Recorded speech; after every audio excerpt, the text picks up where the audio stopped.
জনসাধারণের নিরাপত্তা নিশ্চিত করা সহ আইনশৃঙ্খলা বাহিনীর কিছু সীমাবদ্ধতা পূরণের লক্ষ্যে সেনাবাহিনীকে 2 মাসের জন্য ম্যাজিস্ট্রেসি ক্ষমতা দেওয়া হয়েছে বলে জানিয়েছেন উপদেষ্টারা।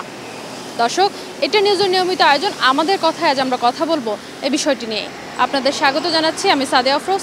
আমরা আজকের বিষয়টি নিয়েও সাধারণ মানুষের মতামত শুনবো, তবে তার আগে চলুন দেখে আসি এই বিষয়ক প্রতিবেদনটি।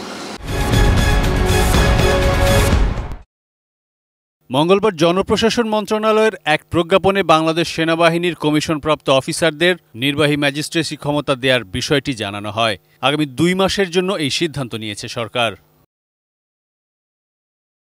সেনাবাহিনীকে বিশেষ ম্যাজিস্ট্রেসি ক্ষমতা দেওয়ার বিষয়ে বুধবার সচিবালয় জনপ্রশাসন মন্ত্রণালয়ের সিনিয়র সচিব মোখলেসুর রহমান সাংবাদিকদের জানান, রাষ্ট্রের প্রয়োজনেই এমন সিদ্ধান্ত নিয়েছে সরকার। মানুষের মধ্যে যেন আস্থা থাকে, সব বাহিনী একসাথে একই আমব্রেলায় কাজ করছে, এই মেসেজটার জন্যই এই ধরনের একটা ক্ষমতার আমরা কি বলবো যে আমাদের বিভিন্ন বাহিনী কাজ করে না, তো এটা আরেক বাহিনীকে বিধি মোতাবেকই তাদেরকে এই ক্ষমতা দেওয়া হয়েছে।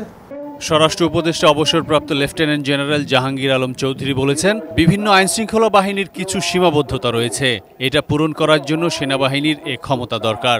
তিনি বলেন, সেনাবাহিনীকে ম্যাজিস্ট্রেসি ক্ষমতা দেওয়ার কারণে জনগণ উপকৃত হবে। বুধবার গাজীপুরের শফিপুরে বাংলাদেশ আনসার ও গ্রাম প্রতিরক্ষা বাহিনীর এক অনুষ্ঠান শেষে সাংবাদিকদের প্রশ্নের জবাবে এ কথা বলেন স্বরাষ্ট্র উপদেষ্টা।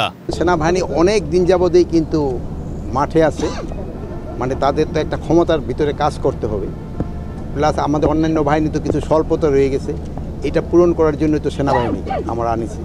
যেমন এই যে ম্যাজিস্ট্রেট পাওয়ারটা, এইটার সুবিধাটা ভোগ করবে বাংলার জনগণ। তথ্য উপদেষ্টা নাহিদ ইসলাম বলেছেন, জনগণের নিরাপত্তা নিশ্চিত করা এবং আইন শৃঙ্খলা দ্রুত উন্নতির জন্য সেনাবাহিনীকে ম্যাজিস্ট্রেসি ক্ষমতা দেওয়া হয়েছে। বুধবার সচিবালয়ে বাংলাদেশ চলচ্চিত্র সেন্সর বোর্ড ও জুরি বোর্ডের নতুন কমিটির সদস্যদের সাথে সাক্ষাৎ শেষে সাংবাদিকদের প্রশ্নের জবাবে এ কথা বলেন তিনি। দ্রুত সময়ের মধ্যে আইন শৃঙ্খলার পরিবেশ যাতে সম্পূর্ণভাবে ঠিক থাকে, মানুষের জননিরাপত্তাটা নিশ্চিত হয়, এবং আমরা যেহেতু একটা জরুরি পরিস্থিতিতে আছি, দেশ পুনর্গঠন করা লাগতেছে, সেজন্য আমরা সেনাবাহিনীকে এই ক্ষমতাটি দেওয়া হয়েছে এবং সেটা কেবল 2 মাসের জন্য। এবং আমরা মূলত এই সময়টার মধ্যে আমাদের যে পুলিশ বাহিনীটা আছে সেটাকে সম্পূর্ণভাবে রিফর্ম করে আরও শক্তিশালী করে মানুষের আস্থার জায়গায় নিয়ে এসে তাদেরকে মাঠে ফিরিয়ে নিয়ে আসবো। এদিকে সাংবাদিকদের নামে হত্যা মামলা এবং গ্রেপ্তার প্রসঙ্গে প্রশ্নের জবাবে তথ্য উপদেষ্টা বলেন, দ্রুততম সময়ের মধ্যে এসব ঘটনার তদন্ত হবে, কাউকে হয়রানি করা হবে না। তবে যারা ফ্যাসিবাদ এবং গণহত্যার পক্ষে কাজ করেছে বা উস্কানি দিয়েছে তাদের ছাড়া হবে না। কেবলমাত্র সাংবাদিক পরিচয়, সাংস্কৃতিক ব্যক্তিত্ব বা কবি পরিচয়ের কারণে কিন্তু কেউ রেহাই পেয়ে যাবে না। এই ফ্যাসিজমের সাথে যারা জড়িত ছিল, এটার যারা বৈধতা উৎপাদনে কাজ করেছে, তাদের লেখনীর মাধ্যমে, তাদের মতামতের মাধ্যমে জনমত তৈরি করেছে, গণহত্যার পক্ষে কাজ করেছে, উস্কানি দিয়েছে, তাদেরকে কিন্তু অবশ্যই বিচারের আওতায় আনা হবে। আরিফ জামাল, এটি নিউজ, ঢাকা। প্রতিবেদনটি দেখলেন, এবার চলুন দেখে আসি কি বলছেন সাধারণ মানুষ। সেনাবাহিনী আমাদের গর্বিত দেশের সন্তান, এবং আমরা we appreciate this arrangement has been done by the present government. এটা অবশ্যই আমাদের ইতিবাচক দিকগুলো বিবেচনা করতে হবে, এবং যদি সেনাবাহিনী দেওয়ার পরে ল অ্যান্ড অর্ডার সিচুয়েশনটা আমাদের মেইন ফোকাস পয়েন্ট, সেইটা যদি একটু ভালো হয়, উন্নত হয়, সেটাই তো সবার, সারা বাংলাদেশের মানুষের কামনা বাসনা। ওইটা হলে পরে আপনার অটোমেটিক্যালি অন্যান্য জায়গাগুলো ঠিক হয়ে যাবে। দেশের আইনশৃঙ্খলা যে এরকম পরিস্থিতি হয়েছিল, তো এখন আমরা সেনাবাহিনীর কাছে সবসময় আমরা চাই একটা এক্সট্রা কিছু। তো এখন আপনার আমরা আশাবাদী যে সেনাবাহিনী এখন আপনার সব কিছু সঠিকভাবে নিয়ন্ত্রণ করবে। হ্যাঁ, আইনশৃঙ্খলা আমাদের আরও ভালো হবে। অবশ্যই সেনাবাহিনী ক্ষমতা নিয়ে ভালো হয়েছে। আইন শৃঙ্খলাতে ভেঙে পড়ছিল, সেই আইন শৃঙ্খলা পরিস্থিতি উন্নতি করার জন্য সেনাবাহিনীর নির্বাহী ক্ষমতা দেওয়া অবশ্যই একটা রাষ্ট্রের জন্য গুরুত্বপূর্ণ বিষয়। আমরা এটাকে সমর্থন করি। দীর্ঘ 17 বছর ফ্যাসিস্ট সরকার শাসনামল ছিল, সেই সময় রাষ্ট্রীয় বাহিনীকে দিয়ে গুম, খুন, বিভিন্ন রকম চাঁদাবাজি, সন্ত্রাস কাজ চলতো, যে কারণে মানুষের আইন শৃঙ্খলা বাহিনীর প্রতি আস্থা উঠে গেছিল। সেটাকে ফিরিয়ে আনার জন্য, রাষ্ট্রীয় কাঠামো পুনর্গঠনের জন্য সব জায়গায় সংস্কার প্রয়োজন। সেক্ষেত্রে হলো আমাদের দাবি থাকবে তারা যেন সঠিকভাবে কাজ করে, রাষ্ট্রের হয়ে কাজ করে, কোনো সরকারের জন্য হয়ে না করে জনগণের জন্য কাজ করে, তবে মানুষের আস্থা আবার ফিরে আসবে আর কি। আমাদের কথায় বগুড়া থেকে আপনাদেরকে স্বাগত জানাচ্ছি। আমি চপল সাহা।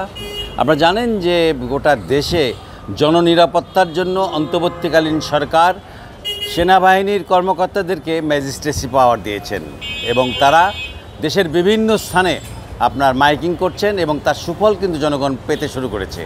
চলুন আমরা শুনি বগুড়াবাসী নিয়ে কি ভাবছেন। আমরা এটার জন্য খুবই খুশি। ম্যাজিস্ট্রেসি পাওয়ার দিচ্ছে, আর্মিদের হাতে ক্ষমতা করে দিচ্ছে, তারা দুষ্কৃতিকারীদের ধরবে, আইন শৃঙ্খলা পরিস্থিতি ভালো হবে। বর্তমানে সেনাবাহিনী কাজ করতেছে, এই জন্য আমরা খুব খুশি। যেহেতু দেশে পুলিশ এখনও ঠিকমতো কাজ করতেছে না, এই জন্য আমরা খুব সেনাবাহিনী দেশে কাজ করার জন্য আমরা খুব খুশি। বিগত সময়ে যে অবস্থা ছিল সেই অরাজকতার তুলনায় এখন বর্তমানে আমরা খুব ভালো আছি এবং আমরা নিরাপত্তার সহিত চলাফেরা করতে পারছি।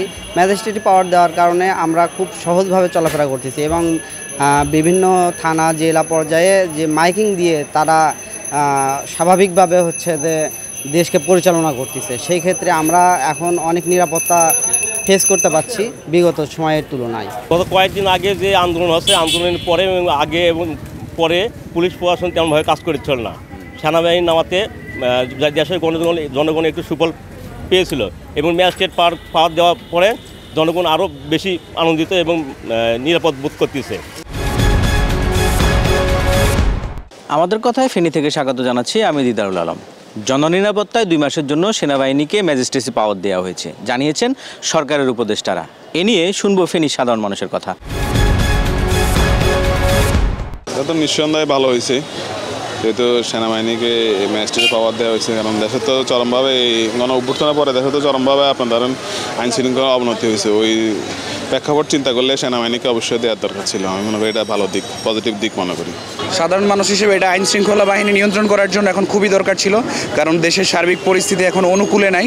বিশৃঙ্খলা তৈরি হয়েছে, কিশোর গ্যাংয়ের কারণে চাঁদাবাজি বা দখল অনেক কিছুই তৈরি হয়েছে। সেই হিসেবে আর্মিকে আইন শৃঙ্খলা নিয়ন্ত্রণ করার জন্য দায়িত্ব দেওয়াটা যুগোপযোগী সিদ্ধান্ত বলে মনে করছি। আমাদের জন্য অনেক ভালো হবে, দেশের যে পরিস্থিতি বর্তমান সেটা অনেক ভালো হবে।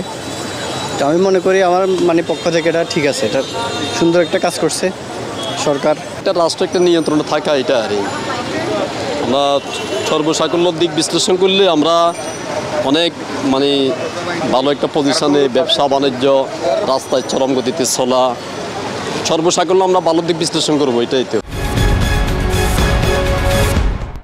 দর্শক, এই ছিল আমাদের কথার আজকের আয়োজন। আগামীকাল একই সময়ে আমাদের কথা হাজির হবে নতুন কোনো বিষয় নিয়ে। সে পর্যন্ত ভালো থাকুন, সুস্থ থাকুন আর থাকুন এটি নিউজের সঙ্গে।